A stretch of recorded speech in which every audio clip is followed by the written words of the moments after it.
Hey, what's up everyone? Johnny the Geek here with a video blog, and so today I wanted to talk about the new products that's been released by Google, available for not pre-order but notifications at the Play Store. So they've just released new product lines for the smartphones, the Nexus 4, a new Nexus 7 tablet, a new model, or two new models, and a new 10-inch tablet. And so I just wanted to talk about some of the products here, the pricing, some of the features, and kind of what my take is on all of these. And so first I will talk about is the new smartphone from LG, and it's the Nexus 4. And so I've never used an LG phone before, and from the past I've heard a lot of people had a lot of complaints about them, specifically the LG Optimus series, which was kind of LG's flagship phone back in the day, or a little while ago. And so didn't have a whole lot of faith in it, but I guess I can't really knock it till I try it. So from the initial looks of things, this does look like a really nice phone, and so I do like the size and sort of the shape of it. It's very kind of a Galaxy Nexus sort of kind of shape here. And so they have two models here. The 8 gig model is going to be $300, and the 16 gig model is going to be $350. So they're both going to be identically the same, but just one has more capacity. And so I can kind of assume that this isn't going to be upgradable, or is not going to have a micro SD slot, so you can add in more memory, and that's kind of typical. And most likely, I don't think you'll be able to add in another battery as well, because the back here apparently is made out of glass. Alright, so let's look at some of the features or the specs here. It's 4.7 inch screen, 1280 by 768, which is a pretty high resolution with 320 ppi, and it's an IPS with Corning glass too, so it's really strong glass on there. And it's a Qualcomm Snapdragon S4 Pro, and that's a really good CPU, because this is a quad core, because the previous generation that was a dual core, it was a really powerful dual core CPU. And so now that they've got 4 of these bad boys in there, it's going to be ridiculously powerful. So it's got an 8 megapixel main camera, 1.3, not too much new. And so let's look at the network here. And this is one of the things that I'm kind of like just disappointed with, in that it's HSPA plus, right? Basically no LTE. Nothing on here that I see has LTE on it. And unlocked, it'll say, GSM, all these networks, HSPA plus, which is typically AT&T, and that's their best. And typically from where I live in LA, I won't get more than 10 megabits down on this HSPA plus, no matter which way or however, wherever I'm at, not more than 10 megabits down.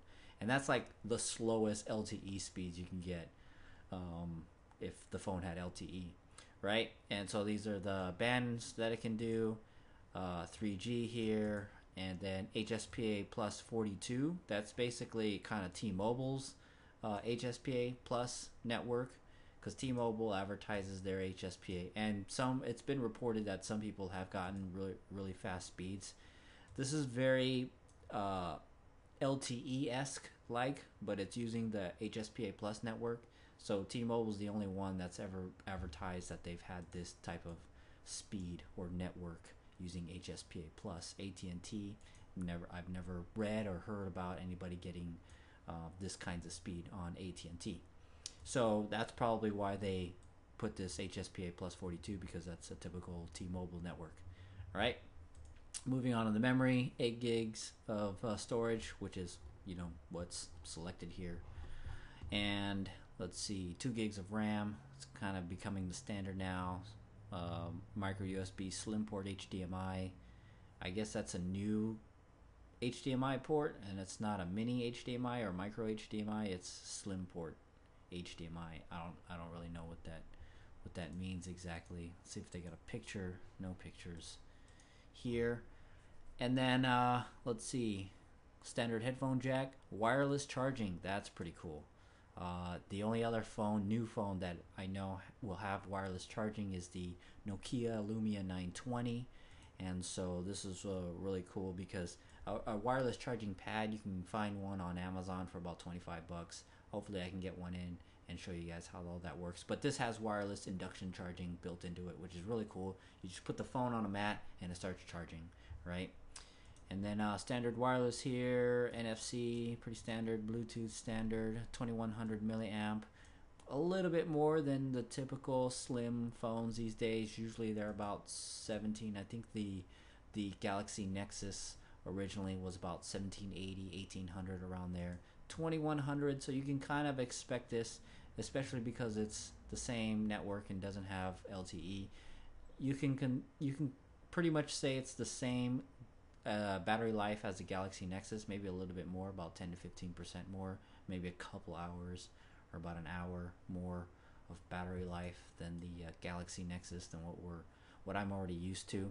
I really don't like the fact that if I can't put another battery in there, an extended battery, I'm really gonna detest that, right?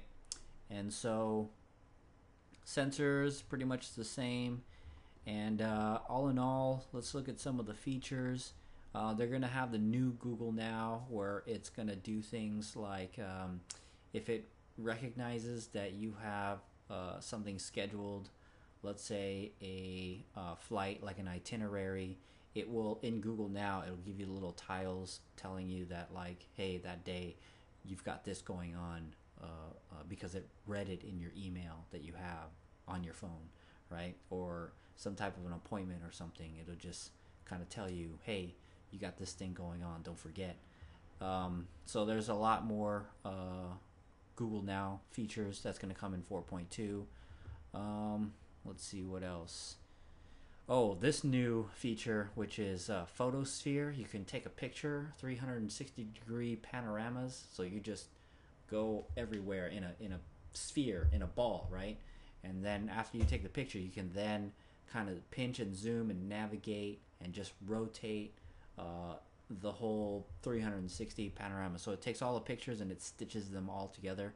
I'm really gonna like this because if it says here that I can post on Google Maps, I really want to be able to like go somewhere that I know a lot of people are at, like a public place or maybe even a school, a college campus.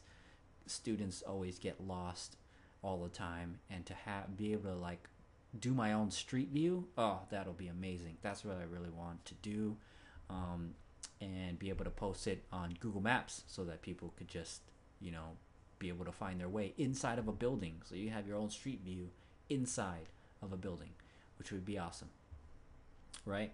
And let's see, unlimited photo storage and sharing, which is cool, especially if you're going to do 360 degrees of everywhere, right? And so yeah, that's pretty much it. $349 for the 16 gig model. Moving on to the, what else? The Nexus 7 tablets. So now they've increased the size of the $200 model.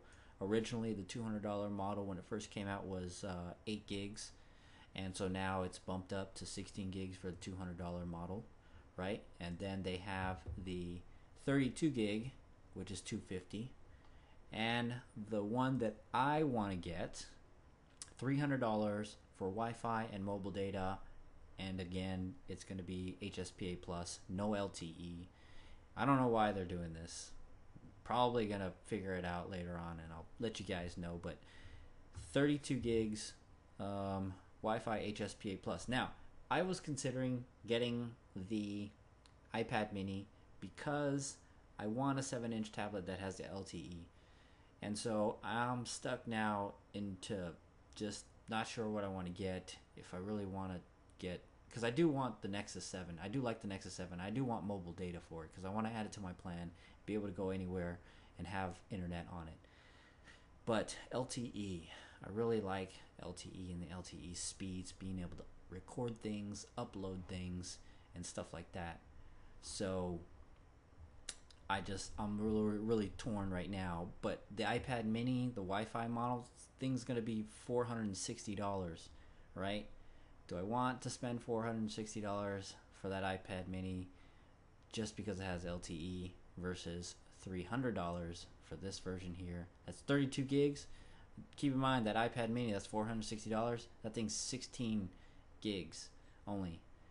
This is less, doesn't have fast and as fast as LTE on it, but that's pretty much the gist of it. The internals pretty much all going to be the same. This is all pretty much same chip, same everything, still running Android Jelly Bean. It's not getting 4.2 apparently, only has 1 gig of RAM on it. Exactly the same thing, just has a HSPA plus or radios in it for broadband internet. And yeah, that's pretty much it. Nothing really new there. And then moving on to the 10-inch tablet. Now this I'm not really liking. I don't know. I guess I can't really say unless I get one in my hands. But if we look at the shape here, right? It is kind of retro TV like, but I'm not really into that sort of thing. What it kind of reminds me of is kind of like a kid's toy, and it kind of reminds me of the one laptop per child laptop shape, how it's kind of rounded like that, and a different shape up on top. I don't know if it has to do with ergonomics and it just feels better. I really can't say that yet unless I get one and play with it for a little bit. But essentially, two models here, a 16 gig and a 32 gig. $400 for the 16 gig, $500 for the 32 gig, which isn't bad for those of you who want a 10-inch tablet or need a 10-inch tablet to use. It's a very affordable price. That's one of the things that I do like about it. It is a pretty affordable price for that amount of storage space there, and it does have a powerful CPU in it. So it's the NVIDIA Tegra 3, and it's going to have Android 4.2 and all of those features, all the features that I mentioned with the smartphone there. And so it is Corning Glass 2, which is a very powerful glass, and it's a very high resolution screen, 2560 by 1600 at 300 ppi. Camera, it's pretty much it's not the best, but it's fine, pretty much typical for a 10-inch tablet like that. And let's see, it doesn't have the wireless charging, just like the smartphone there. 9,000 milliamp battery. Has a barometer, which I didn't know devices had such a thing. And yeah, that's pretty much it. 2 gigs of RAM and 10-inch here. All right. And so yeah, those are the new products that are coming out. Apparently it is coming out, available for purchase on Tuesday, November 13th, in a couple of weeks now. Hopefully I get to play around with some. I definitely am going to be considering this. I've watched a couple of reviews on it already.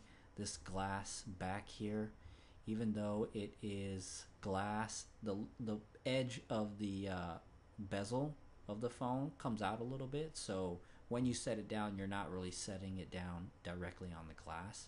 I don't know if that really helps if you were to like drop your phone. Maybe it does. Maybe you will chip the edges there of the bezel of the phone before actually hitting the glass. But it was specifically designed in a certain way to feel really good in your hand, and I definitely want to check that out. All right, that's pretty much it for this video blog. Thanks for watching. Go ahead and comment. Check out these websites here. All these links will be in the description. Thanks for watching, and I'll catch you guys later.